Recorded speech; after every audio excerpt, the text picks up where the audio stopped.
Welcome to the Recover You podcast with Kylene and Patrick Terhune.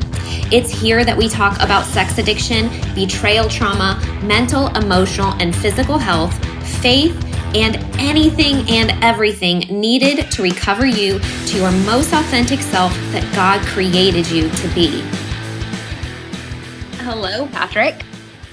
Hello, Kylene.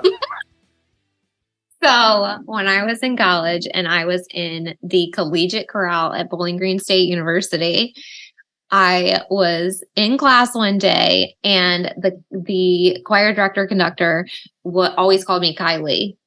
And he did that for months. And the girl that sat next to me one day was like, Dr. Skoog, it's Kylene. And I'll never forget that. So you just said Kylene, and that's what it reminded me of. Yeah, so that's why I say it. That's why you say it. Okay. Because I've heard that story. Well, now the rest of the world has heard it too. Yeah. Okay, so today we thought we would do something lighthearted and fun in sort of a get to know us, get to know each other, fun little chat. Mm-hmm. Yeah, because, recovery is hard. Talking about sex addiction and betrayal trauma is really, really heavy.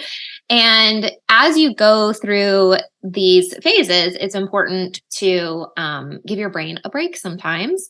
And sometimes you'll want to read something that's not related to your recovery. Sometimes you want to listen to fun podcasts or watch silly movies or just go out on a date and do something just totally non-related. So we're sort of doing that with this episode. We're just taking a break from talking specifically about those things. And we're going to be a little silly today. And maybe you can get to know us a little bit better and we can get to know each other a little bit better. How's that sound? That sounds good to me. Okay. Do we give the audience a vote? Sure. They have the vote to turn this podcast off if they're not. Yeah, true. Yep. All right. So who's starting? You or me? You can start. I'll start. Okay. Yes. Patrick, do you prefer? Yes, I just started that one way. Do you prefer being called Pat or Patrick? All right. So I think I've gone through a evolution, right? So when I was growing up, my family called me Patty. And I didn't like that a lot because then that morphed into Patricia, like on the playground, right? People would be like, Patricia. But Patty was okay. And then when I got into high school. Patty, that's what your mom called you. So you liked that. Yeah. My mom called me Patty. It was fine. And then when I got into high school, I was in ROTC. So a lot of people called me Terhune by my last name because that's just what we did. We called everybody by our last names. But a lot of my closer friends would call me Patrick, right? And nobody had ever actually called me Pat growing up, which is pretty crazy. Yeah. Oh, wow. So then I got to West Point and I became known as Pat. Yeah. And it was Pat everywhere. And I really kind of liked it. I liked Pat.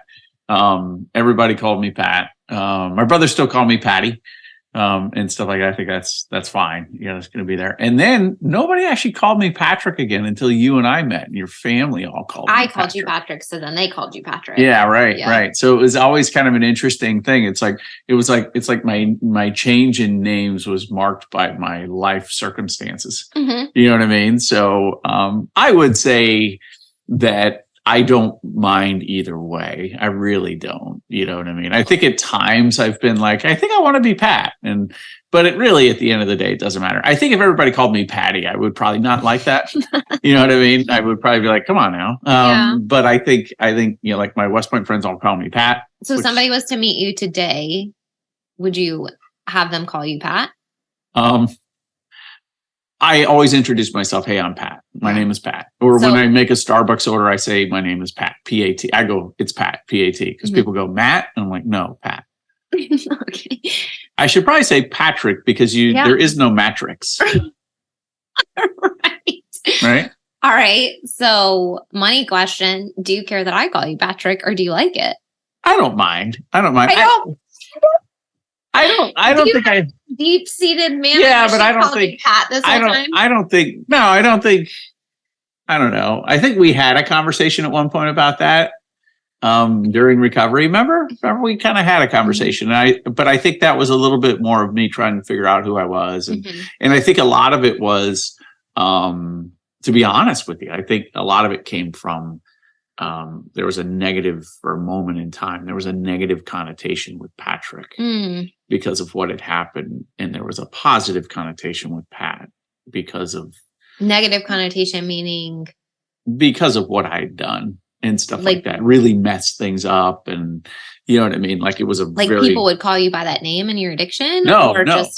Just you called me Patrick. I messed it up. Okay. You know what I mean? And trying that was you were living in the Patrick identity. Yeah, I was trying to step into like a new identity. A new identity, and sometimes you go back and like one of the things you do when you go through this, and I think a lot of betrayers will do this, is they'll go back to like, when was I like the best version of myself? And I think happiest. I think that was a little bit of what was going on there. So, but no, I actually don't mind either. I think you don't mind it, or you like it if I call you Patrick, or do you really deep down not like it if I call you Patrick? Actually, I don't even notice it. Okay. Yeah, I don't notice it. I don't think. When's the last time? Don't have a preference. When's the last time you called me Pat? I don't call you Pat, like ever. Yeah. Really. Yeah. Huh. Yeah. All right. So we're cool with Patrick. I think for right now. Right now. I think we're cool. That changes. All right. Okay. Cool. All right. Number 2. What is a quirk that I have? Among many. Yeah. Feel free to pick one. How much time do I have? 1 to and 10. Can I? So I think this is funny, and I actually think this is, it's like the truest things are said in joke. In joking. Okay. I think your abundant use of the word abandoned. Oh yeah. Yeah. So like last night. Yeah, like last night. You know, like you'll be like, why are you abandoning me? And I'm merely just going to the garage to get meat out of the freezer. You know what I mean? And stuff like that. So but it's always fun. I don't know if you remember what I told you last night. I was like, I'm waking you up at 2 a.m. to come with me when I go to the bathroom. And you wake you up at 4:30 to work out with me, and stuff like that. I'm like, if you don't want to be abandoned, let's want to be alone. Let's giddy up, Yeah, right. So so that's funny, because I think you like know it's kind of silly, but I think you also feel abandoned. I joke about it because it's true. Yeah. I also think one of the things, and this is actually a quirk that I like about you, is you have like, because I can make you laugh, and you'll be like laughing, and then occasionally be like, like really loud. Like I think when you and I were on one of our first dates, I made you laugh in the restaurant, and I was like, whoa, that was really loud.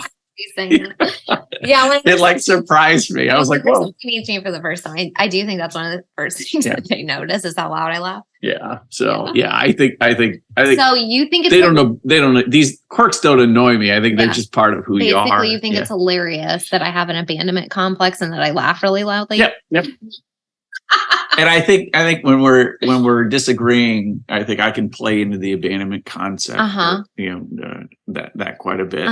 Just make you more insecure. Okay. No, just no. That's both of those are very true. Those are not exaggerated in the slightest. Yeah. Okay. Number 3. This is a good one. I feel like actually for relational dynamics. What have you learned about my ADD and my human design, and how does that impact how you think about me or relate to me? That's actually, it's a good point. I remember, and forgive me, because if I tell a story and that's more OCD than ADD, I'll lump them all in there. OCD, ADD, human design. I think the one thing, and this is interesting because, the one thing, like when we first started flying together and you were like, okay, we're going to wipe down the seat. Oh my gosh. Yeah. Yeah. And I remember you were like, seriously, Dad? And I was like, it's okay. Let's just do it. And just go with it. Just she doesn't have a mental. And I remember, do you remember me joking with you one time when you're like watching me and I'm like wiping the seat and like looking at you like I'm not going to do a thorough job and all that stuff. But I think what I've learned, because, part of me, like if you've never been exposed to somebody that has like that kind of thing, you just think it's something that you're like, oh, well, just, you think it's work. Yeah. You're just like, hey, come on, it's all right. But it really is something that can kind of get in your mind. Oh my gosh. And you'll think about it and think about it. If you legitimately have like OCD and ADD, like you're going to loop those things if they bother you. And it can become an issue. Yeah. So I think what's really challenging to that is like, it's like with anything, it's like, if you have OCD or ADD or whatever, and it really starts to impact other people. Well, then you have to kind of be like, well, let's talk about that for just a second, because I haven't talked about that on this podcast, but my OCD basically was significantly addressed when I did trauma work. Right. So it got worse during betrayal recovery because I was so stressed, and it was something that I could control, essentially. Like, that's how the brain works. Was that an OCD thing? No. Yes. Did you see me watching you? Yes. Okay, we're recording, so we have no idea what you're talking about. So I have a cup of coffee, and I picked up the cup of coffee. No, you slid it. I slid the cup of coffee. Yep. And Kylene picked up the coaster and just gently set it down for you to placed use. the coaster. Well, I didn't antagonize you about it. No, you didn't. Okay, here's my ADD. What were we just talking about? OCD. Okay, so that was something that it was actually, I think this might be important for people that are going through recovery on either side to maybe understand a little bit about OCD, because it was created in my mind as a coping mechanism for trauma that I experienced at a very young age. Right. And so then my brain was trying to figure out how to process and how to get some semblance of control over, I guess, what was a fear in my mind at the time. And so germ OCD was developed by that. So like when I was very young, I started like taking like tissues and touching knobs and stuff like that. And then it turned into like washing my hands to the point where they were bleeding, and like being in the shower multiple times, and like all these kinds of very, very germ OCD. So over time, that really diminished significantly, but where it would show up was travel, which is typically nobody would really know that I had it, because it kind of, I guess you'd say I learned how to manage it, or it did significantly go away. Like it was not, like it was really bad for a period of time, and then it essentially diminished to the point where it was just like, I find it important to wash my hands, or there was a period of time where I used hand sanitizer, and then that kind of went away. And then really it only would pop up if we traveled, and I'm like, hey, this is just normal. Like, I think it's reasonable to wipe down seats. Okay. So, then during betrayal, it ramped up a lot. And I think there was a multitude of things that kind of happened there. Obviously, massive amounts of stress and re-triggering of brain trauma, so that the coping mechanism that I had like a decade ago then came back up, right? Like this, quote unquote, helped me in the past. It can, be a coping mechanism now. Yeah. But then also we had gone through COVID. So there's all of this, 2 years, like not really traveling or being around people. And so like you get back into traveling and stuff, and you have all this trauma, and your OCD has ramped up, and then boom, that was the worst it had ever been. And it was the first time that it like legitimately in a long time had actually bothered me. And it was when I went to the 7-day level 1 training, practitioner training, to learn the subconscious modalities and the emotional processing tools that I now use with my clients.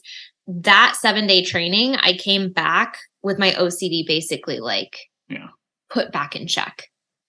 To the point where I was like, I set my bag down on the airport floor, which I like never, ever do. I had like touched a handle on the bus and like not stressed out about it, all these kinds of things. Right. So now it's, instead of OCD when I travel, it's a conscious choice. So instead of the compulsion, it's a conscious choice. So do I still want to wipe down the seat? Yeah. Cause it's like people's head grease is gross. I don't want to share that with somebody on a plane, like, ew, but like that's just a personal thing. Yeah. But I'm not feeling like it's the fear, whole, like, right? You don't have to.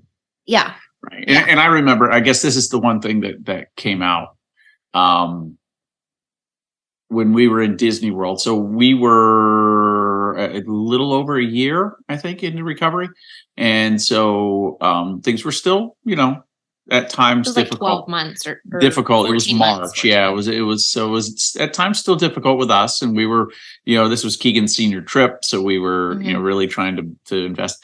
And you were really OCD about trash and things like that. And I remember, because you go through this, we all get in our heads, right? And so I remember being like, man, she's angry. So she's just like chewing me out. Like, I remember thinking that, right? And thinking like, she's angry with me. So if I get close to a trash can, it's just That's my express outlet anger. is kind of what you were thinking as I was using it. As so I'm like, this is hard because I'm just getting my ass chewed out for walking through the park. You know what I mean? And stuff like that. And then we had like a little disagreement. It was kind of serious.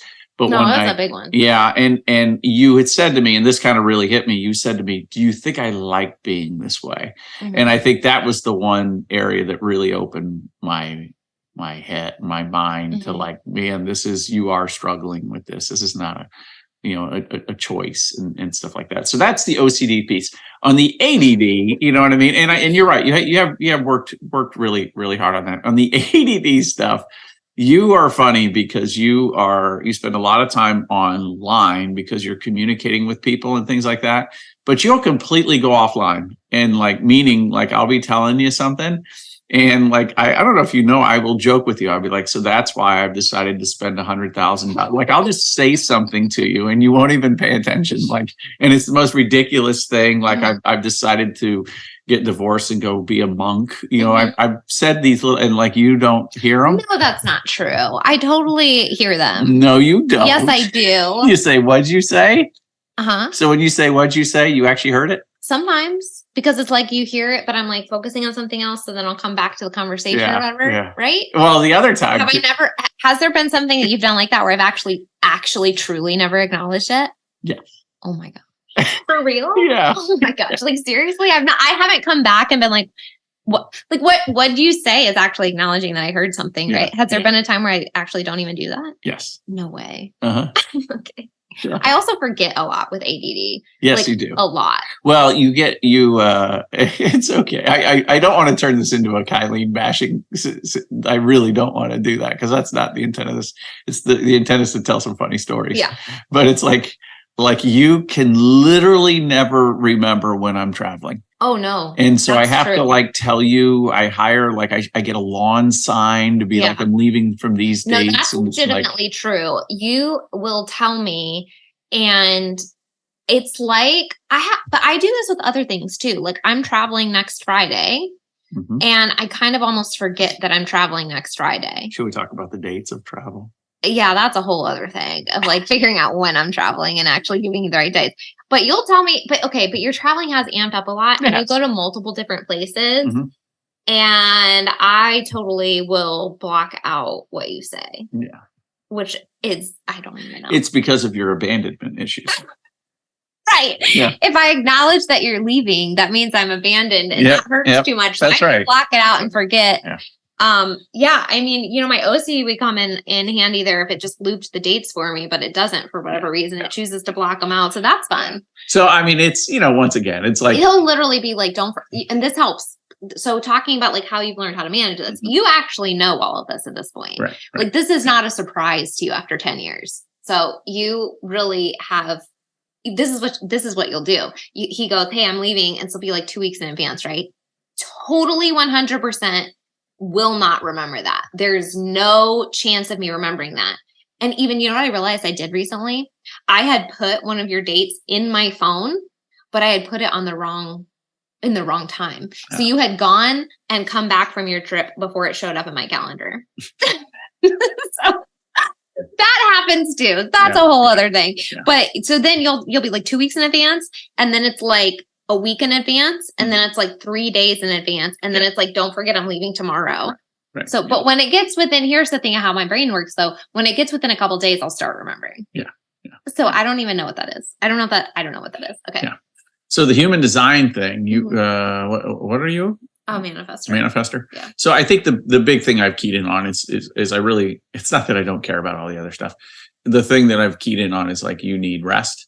Yeah. And so it's like I don't, like I used to always kind of feel sad for you that you would be so tired, and I'd be like, oh, that stinks. You know what I mean? Because like, I'm like the Energizer Bunny. Oh, you know what I mean? Literally your human design is the most consistently energetic one that exists in the human design patterns. Yep. And mine is like, it's a inspiration phase and then a rest phase, and the rest phase is like very, and you see that, I think, like when my brain is on and it's going and I'm like, let's do this and let's do this, and then there's other phases where I'm like, I don't want to do anything. Right. Yeah. So I think as you learn to understand some of these things, and you kind of get through it, you know what I mean? And you don't, I think without knowledge, people who are high energy will say, well, why isn't that person having more energy? It'll be a value judgment. I don't think right? you ever, maybe you were silently, but I didn't really ever think you were, well, okay, let me say this. I was going to say, I don't think you were ever judging me. Mm-hmm. Although I think I was judging myself. Mm-hmm. So I do think some of these things have actually helped me understand myself to the point where it's like I really want to be that person that has that consistent energy, that gets things done all the time and has consistent inspiration and creativity. Like, because I feel so good about my brain and my productivity when I'm in those phases. Right. And I wish I felt like that all the time. And I was raised in a house where basically everyone was generators. So you're a manifesting generator, which is even a little bit more energy than generators, but generators are like a majority of the population and they are consistent. Like they wake up with a certain amount of energy. They're, it just go, get things done, finish things. And so I've always wanted to be like that. And so it's kind of been frustrating for me just on my end. But I mean, like with all of it, honestly, like there's funny little quirks about them, but OCD is incredibly frustrating. ADD, maybe a little less so, but it gets frustrating because I'm like, I'll pull up my phone to look something up. I'll see a notification 10 minutes later. I'm like, why did I pull this up? Like, oh, I was looking for a recipe. Like, what was that? Or like, it's gotten so bad even to the point where like I flooded the house one day because I forgot I turned the sink on. Like it's legitimately a problem, but I think I'm actually laughing. Should we tell them about the sock underneath the deck? Oh, that just happened today. Oh my God. So mowing the lawn. A horrible episode. So the funny thing is everybody's got to know this. When are we getting to your quirks? We're going to run out of time. I can match my socks, right? My socks always match. Yes. I wash them. I put them together. I do not understand how that's possible. I've never understood. How can you have matching socks? Like two together all the time, no matter what. Like, how is that even like possible to not lose a sock? Like socks are the most losable things in the laundry. In my silly mind, I'll be like, I think Kylene's conspiring to make sure I can't match my socks. So today I'm mowing the lawn and I'm mowing in the backyard in our deck, and I'm walking around the deck and there's this black thing there, and I walk over, it's one of my socks. I'm like, I knew it. I knew that's what she's trying to do. And so there it was. So then I came in. I was like, can you please explain to me why one of my socks? He goes, Kylene, and he's smiling the whole time. Like he knows there's some sort of excuse for this. He goes, do you have any idea why there was a sock on the lower level? And I was like, yeah. Because I think the other day when I went out to lay out in the sun, it was in the towels that I brought out and got left on the porch, and that must have blown off. Yeah. So. But it's funny because like I'll laugh about it too. Like I was replaying in my mind what I was going to say to you, and like be funny about it and stuff like that. Oh yeah. Yeah. I mean, yeah. Like I could totally see like the story you told me. I'm like, yeah, I could totally see that. 100%. Yeah. Yep. Because that's what happened actually. Yeah, exactly. Yeah.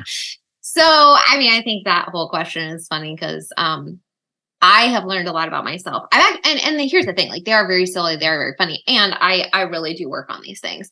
Human design, like with my energy levels and stuff, I'm learning to batch like my energy when I have a lot of it, trying to be really creative and batch a lot of content and stuff like that. So it, comes off throughout the time where I'm resting. I have things to use and to pull on, right?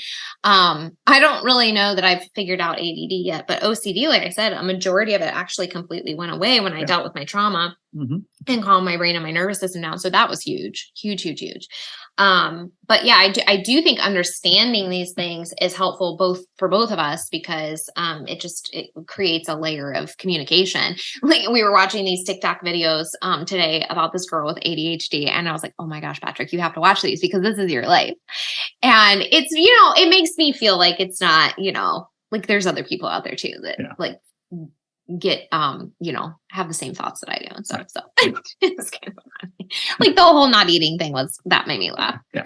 So you just forget stuff sometimes, or you get super focused on something and then anyway. Okay. Number 4. Let's move on to something positive, shall we? Yes. What is my biggest strength? Okay, but then I completed that sentence with and my biggest weakness. Okay. So I actually think you're an incredibly clear thinker. I think you know And this has helped out with a lot of things through our relationship. Like, right from wrong. You don't equivocate. I guess you could argue that that's a notion of truth. You understand truth, and then on top of that, you fight for it. So, like, I remember this early on when we were dating, and there was a family member who wasn't fully on board with us dating, and you stood up for it. You actually, stood your ground. You saw something in me that you were like, no, this is going to work out, and I hope that you get rewarded for that, but you will fight for what, you don't waver, you don't equivocate. And I think that's a really amazing character trait of yours. And I think, if you think about society, we waver, we go, well, what about that? Well, that's not so bad. And stuff like that. And I think there's parts of society that would be better served by a little bit more concrete, truth. And that says, I don't want to go into too much on the political spectrum. Right? Like, that, like, the way I think about things, it's so black and white, which I think there is a pros and cons to that, right? But in a lot of times in the morality spectrum and stuff like that, it has been helpful for sure. Well, and what's interesting, and this is a good example on the addiction side.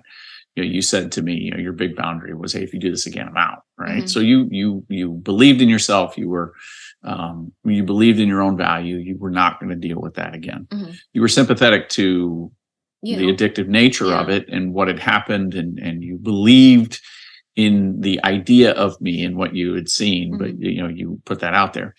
And then on top of that, one of the things that I think really helped me was then, kind of that shifting of, it's not that I can't look at porn. I don't look at porn, or I'm no longer an addict. For your healthy mentality too, in terms of like, I wanted you to succeed. Right. And I also didn't, I had a lot of my own insecurities through this process, but I didn't want to play into, mm-hmm. This idea that like you couldn't make it. Right. And so I think that was really strong. And actually, because of your leadership there, I think in that is Keegan adopted that too. And he was like, Dad, I know you can do this. And so that was really important because, when you get discovered or you admit or you do whatever, I mean, the amount of shame that you're carrying is so huge because it's the visible shame at that point. It was always invisible shame, right? But the visible shame that you're carrying is huge. So I think there's a real strength of character in you that is, and I don't know if you recognize it sometimes, your own strength, but I mean, you have tremendous strength. So. Thank you. You're welcome. Well, what's my weakness? We could just stop there if you like. Your ADD and OCD. No, just kidding. That's true. Just kidding. I think I think weaknesses are interesting because I think they're just things that we have to continue to work through and stuff like that. And I think the area where I would like to see you grow, maybe why don't I put it that way, is I'd like to see you develop or continue to develop a better way to deal with criticism on social media. Oh, yeah. You know what I mean? Mm-hmm. And so because, so the weakness there is I take things way too personally. Yeah. And you'll get into these back and forth. And I know, like, years ago, I guess not so much anymore, but years ago, I used to be like, disable the comments on that. And, and you'd be like, well, no, I feel I have to reply. I'm like, why? These people are trolls. You know what I mean? To be clear, I don't get an argument. I don't get in like arguing things or like a big back and forth, like in a negative way. Right. I will respond like on my social media. I generally have the rule that like, if somebody wants to disagree, but be respectful about a conversation, I'm happy to go back and forth and have a conversation. Right. If somebody's a total troll, I'll typically delete the comment for a couple reasons. I don't really need that. And also I don't want a lot of women that are coming onto my page to see a lot of these negative comments, when they're dealing with some of the pain. But, sometimes I will reply if it's something like in between, right? Because people will say really dumb stuff all the time. Like, well, if you just, had more sex, it wouldn't have been a problem or whatever. And I'll say things like, that's not, like that shows a real lack of understanding of the addiction process and stuff like that. So it really has depended, because I did a lot of emotional work before we even went public to be able to handle comments, and I felt really good about it for a long time. But then sometimes people are just like, I mean, they are mean. They're so mean. And so I would sometimes disable comments completely. And then other times I just delete them if they're really nasty. But that has been a progress. I think I have really shifted a lot. Well, I think it's actually, and I listened to this podcast. It was a Lewis Howes podcast, and he had this woman on who was a streamer, video game streamer. She's gotten very wealthy, and she's really popular and all this stuff.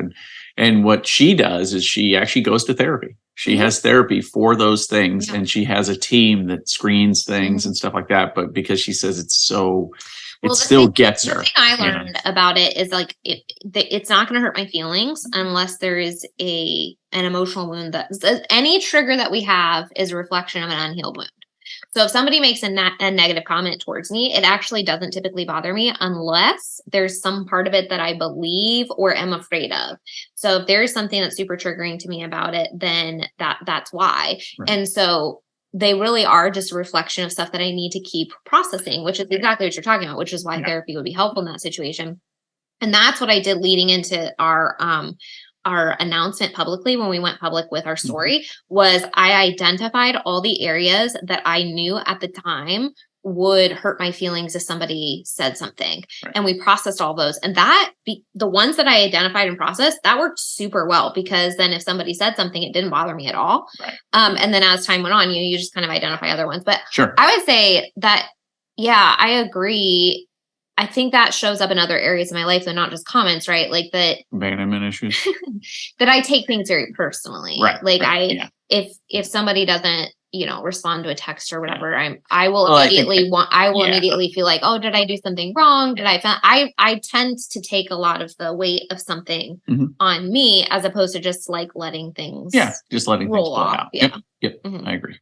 So but that's something I have also, like, let's acknowledge, has come along. Oh, absolutely. Absolutely. I think it's one of those things. It's like, as you get better and better and better and continue to work on that, you will be able to more fully use social media to you know what I mean? Like, because then it removes the fear, removes any obstacles, and then you emotional. Really talk about what you want to talk about without fear. Yeah. Recovering is like tending a garden. A few days ago, I was walking past my garden and I noticed a large weed growing right next to one of our plants. I reached over and ripped it out from the roots. Later that day, it had withered in the sun so quickly, and it made me think about recovery. So often, the things we are afraid of addressing or telling people or bringing into the light, they seem so scary, so impossible to rip up by the root, are the same things that die as soon as the light hits them. Whether you are talking about the shame with addiction that dies when you step into the light and ask for help, or the embarrassment of betrayal when you claim your truth and reach out to a coach or support group and find out you aren't alone. Negative emotions are like weeds, and their root system can grab a tight hold on you. But when you rip it up from the root, it will die so quickly that you might wonder why it took so much time to address it in the first place. And recovery is just like tending your garden. You address and pull up every insecurity, every negative belief you have about yourself, every fear, one by one, until you have a healthy, beautiful garden and life again. This process can get messy. You can get dirt on your hands. It can be tiring, and sometimes it can even be discouraging as you look around and find another weed popping up just when you thought you were done. But ultimately, consistency, intentional time, and care is what curates a beautiful garden or life that you feel proud of. We know that the best things in life don't necessarily come the most easily. It's also true that having the right tools and resources can make the project much easier. If you are at the place in your betrayal recovery journey where you are ready to start pulling up the weeds one by one, addressing all the emotions and fears that have come up, and you want to work with someone who can provide you the right tools so you can speed up the process, effectively get to the roots, and provide your garden with the right nourishment, then book a connection call with the link in the show notes so we can discuss how the Phoenix Transformation Coaching Method might be right for you. Well, let's just wrap it up with what do you like most about me? Wait, how's that different than the other question? What? It was, what's my biggest strength and weakness? This is, what do you most like about me? What? I was like, well, I think I like. You said it. I think I like that part about you. But hey, let's come up with more, because what part do you like? And just so you know, just so everybody knows, that when I compliment her, it will have an expiration date. It'll probably be expired by about 4. Mm-hmm. What she compliments me on is I will probably take with me to the grave. You know what? You can't take credit for that. We watched a video on TikTok. This guy was like, men everywhere, you need to know that when you give women compliments, they have an expiration date. And men, when you receive compliments, they don't expire. You'll remember them forever. They will last in perpetuity. Right. But it is very true and very accurate that we as women need refreshers on the compliments. It may be multiple times a day. It may be within the next 24 hours, but that's just a good rule to understand. All right. So what do I like? What's the question again? What do I like most about you? Uh-huh. Okay. Yeah. All right. Is this a hard one? No, it's not. I just want to make sure, based on the previous question that I'm saying this. Mm-hmm. I think it's your ability to see through the noise and to keep going. Mm-hmm. So like if you think about it this way, and I know, we all, I think most parents feel like they could have done better, and let's just talk about Keegan. You're like, you had some clear things that you wanted to do for him, and you worked hard, and you got there, and you didn't always do it right. And you and him would battle, and he would say some hard things to you, and you would, think maybe. I constantly say I have not done a good job. Yeah. But I mean, the best job that I could. But the proof is in the pudding. You know what I mean? He really is. He demonstrates a lot of love towards you and things like that, but you pushed through that. You know what I mean? You very well could have been like, not my issue. Same thing with, I would say, cancer, and same thing with us.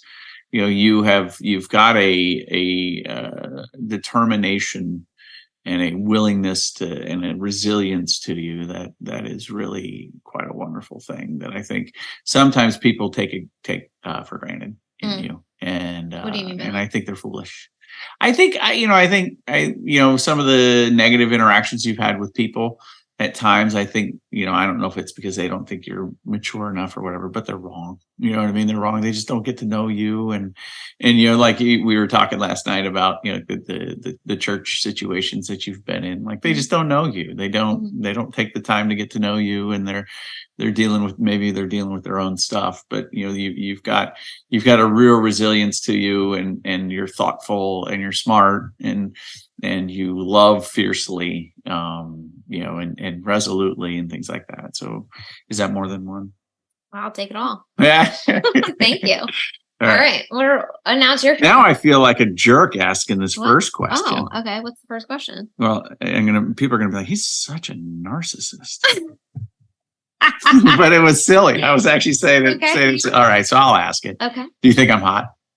Yeah. All right. So, particularly, and you lean against the door. You lean against a door. Yeah. Or sometimes when we are door frame. Mm-hmm. Yeah, door swing. Right. Mm-hmm. With the one arm up deal, or particularly when we're sitting across the table from each other, and you're like drinking some coffee. You have these little poses that you do when you're like, I don't know if it's like when you're leaning on the table or when you're holding a cup of coffee. Yeah. There's a lot of times where I'm like, ooh. I've been working on those for decades. Yeah. Yeah. Yeah. Paparazzi moment. Yeah. So, yeah. All right. Mm-hmm. Well, thank you. Mm-hmm. Thank you.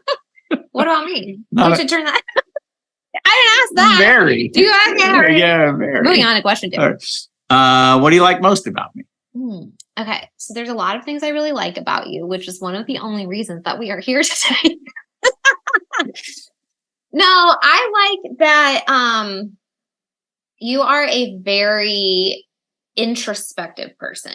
So like maybe I shouldn't say this, but like I feel like a lot of men like miss the opportunity to think at the depth that they can about themselves and about life and about their partners. And I think that's a strength that you really have, is that you really want to become a better person. And so you look at our you look at your life and you're like, how can I improve this? And obviously addiction got in the way.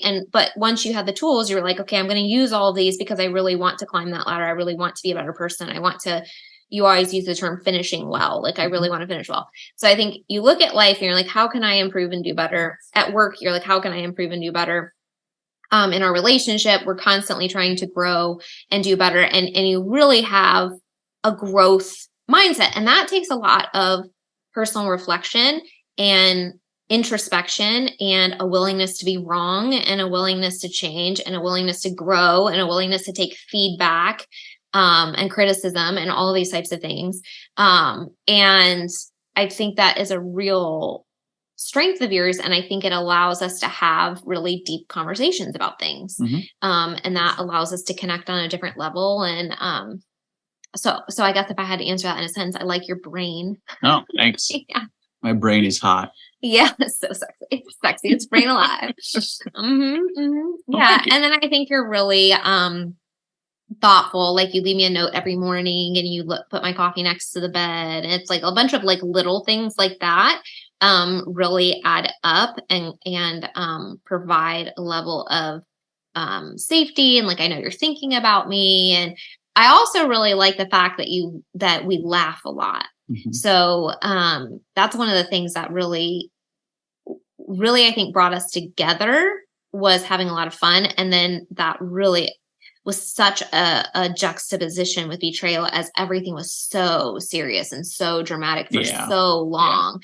And I think it's nice because now we're laughing a lot again. And, and we do, like, even with, I don't know, quote unquote serious, maybe they're not so serious things, but like my ADD and my OCD, those are not stress points for us. And that's something I really appreciate. Like, you never take those things and make them stress points in the relationship. We always find some way to be silly about them or laugh about them, because in the scheme of life, like, they're not a big deal. Like, the fact that your sock was in the yard, like, nobody cares, right? Like, the sock was in the yard, so what, right? It's funny.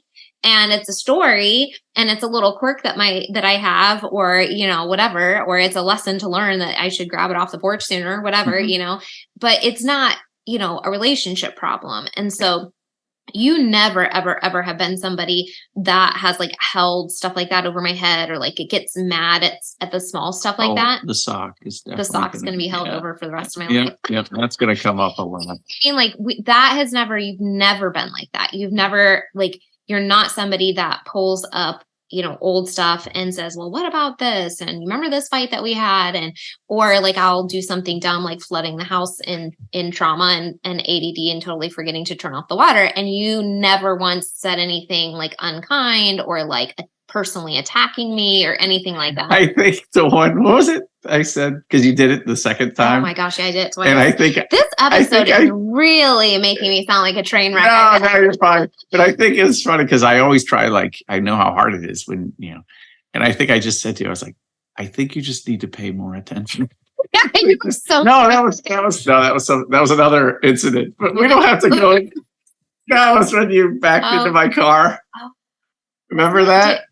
Oh, yeah. Yeah. And I think I said that you were like, I'm so sorry. And I was kind of like, you were so irritated that day. I was like, I can't believe she backed into my car. But I think all I said was, I'm thinking your favorite. No, I said, you need to have more situational awareness. But see, that's the thing. That's my point, is like, you've always had the perspective that even if something costs us money, or even if something, it's just money. Right? It's just a car. It's just stuff it's not eternity, it's not relational, it's not, it's not a moral, statement about you being a good or bad person. It's just a frustration. Right. It's an accident. You've always recognized that those things are accidents. And you've always recognized that, like, hey, like, that was stress. And, during betrayal, like, a lot of that was stress because, and you took responsibility for that in some level.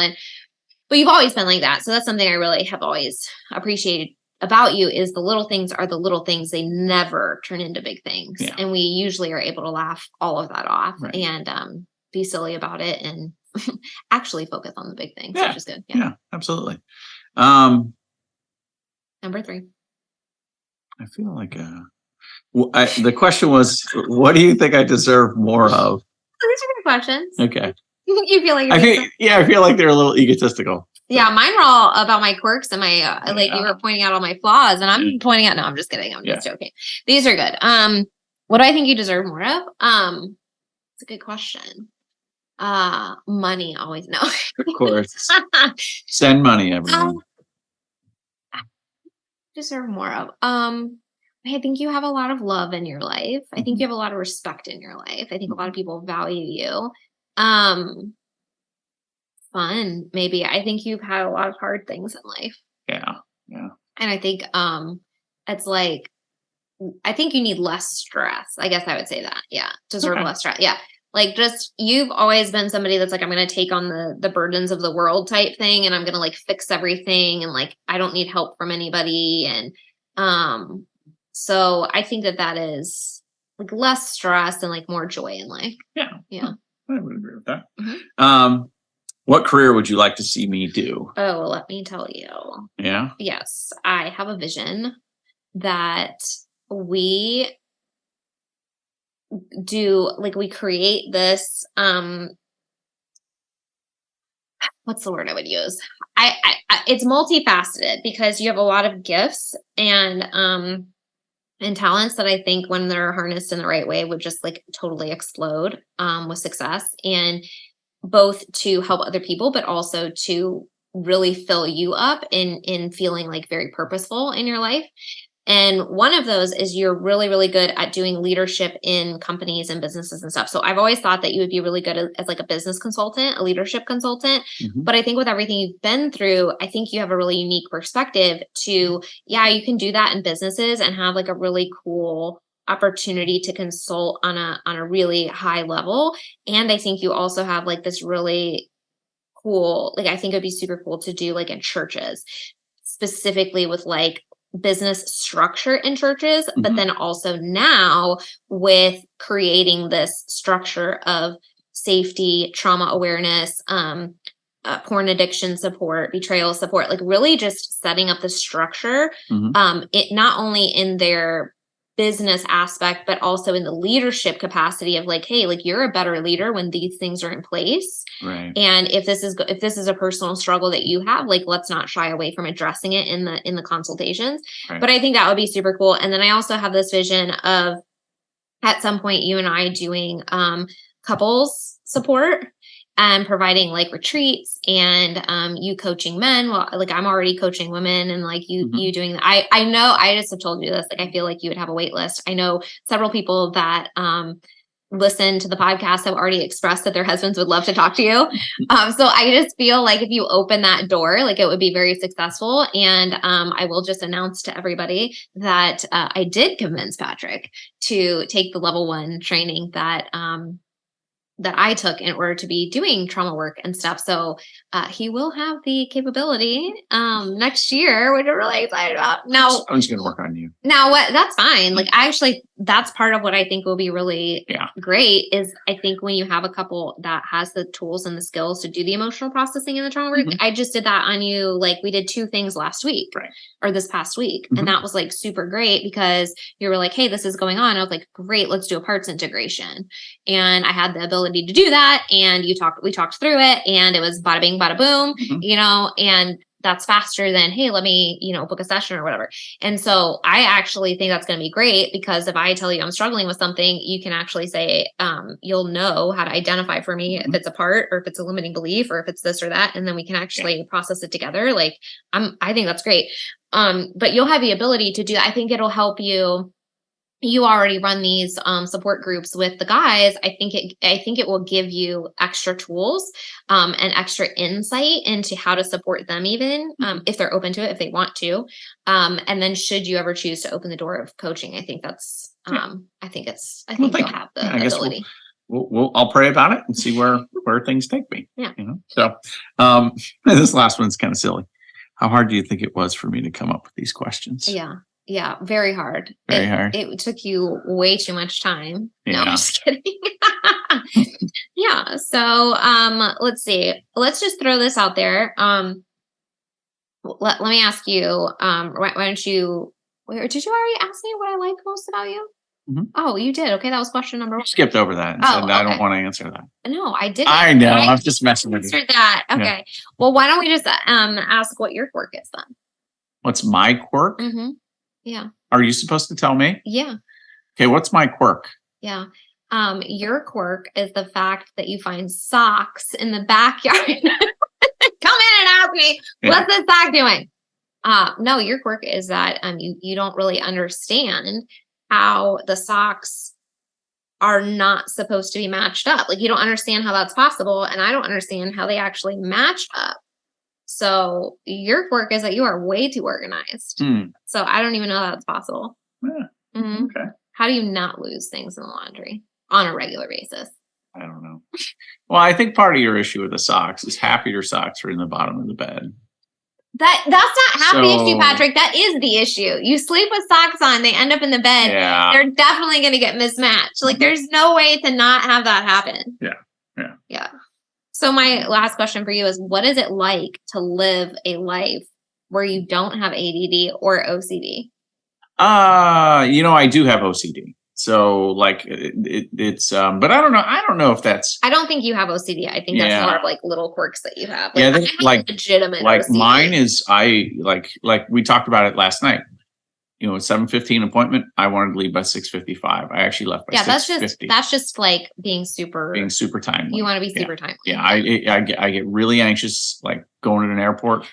I don't want to like skate through. I want to be there. I want to sit down. I want to. I think that's more of a personality thing than an OCD thing. Yeah. So wait, what was the question? What's it like to live a life without ADD and OCD? I don't know. I've got my own issues. You don't obsess about things. You don't forget a lot of things. Sleep well.